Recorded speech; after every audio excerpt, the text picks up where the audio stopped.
ಪ್ರಜಾಧ್ವನಿ ಇದು ಪ್ರಜೆಗಳ ನಂಬಿಕೆಯ ಧ್ವನಿ.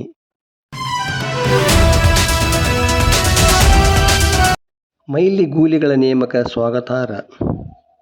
ಕೆಲವೇ ದಶಕಗಳ ಹಿಂದೆ ರಸ್ತೆಗಳ ಸುರಕ್ಷತೆಗಾಗಿ ಮೈಲಿಗೂಲಿಗಳು ಬೆವರು ಹರಿಸುತ್ತಿದ್ದರು. ಅವರು ಕರ್ತವ್ಯದಲ್ಲಿದ್ದಾಗ ರಸ್ತೆ ಅಪಘಾತಗಳು ಕಡಿಮೆಯಾಗುತ್ತಿದ್ದವು. ಆಗಾಗ ಮೈಲಿಗೂಲಿಗಳು ರಸ್ತೆಯಲ್ಲಿನ ಗುಂಡಿಗಳನ್ನು ಮುಚ್ಚುತ್ತಿದ್ದುದೇ ಇದಕ್ಕೆ ಪ್ರಮುಖ ಕಾರಣ. ಆದರೆ ಈಚಿನ ವರ್ಷಗಳಲ್ಲಿ ಮೈಲಿಗೂಲಿಗಳ ನೇಮಕ ರದ್ದಾಗಿದೆ.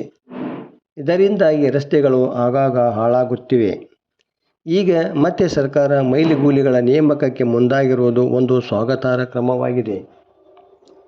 PWD ಸಚಿವ ಸತೀಶ್ ಜಾರಕಿಹೊಳಿ ಅವರು ಪ್ರತಿ 30 ಕಿಲೋಮೀಟರ್ ಒಬ್ಬರಂತೆ ಒಟ್ಟು 1500 ಮೈಲಿಗೂಲಿಗಳ ನೇಮಕ ಮಾಡಿಕೊಳ್ಳಲಾಗುವುದು ಎಂದು ಹೇಳಿರುವುದು ಸಾರ್ವಜನಿಕ ವಲಯದಲ್ಲಿ ಸಂತಸ ಮೂಡಿಸಿದೆ. ಗದಗ ಜಿಲ್ಲೆ ಸಿರಟ್ಟಿ ಪಟ್ಟಣದಲ್ಲಿ ಬುಧವಾರ ಸಚಿವರು ಈ ಹೇಳಿಕೆ ನೀಡಿದ್ದಾರೆ. ಈ ಒಂದು ಹೇಳಿಕೆ ಆಶಾದಾಯಕವಾಗಿದೆ. ಆದಷ್ಟು ಬೇಗನೆ ಮೈಲಿಗೂಲಿಗಳ ನೇಮಕಾತಿ ನಡೆದರೆ ರಸ್ತೆಗಳು ಸುರಕ್ಷಿತವಾಗಿರಬಲ್ಲವು. ವರದಿ ನಾಗರಾಜ ಹಣಿಗೆ, ಪ್ರಜಾಧ್ವನಿ, ಲಕ್ಷ್ಮೇಶ್ವರ.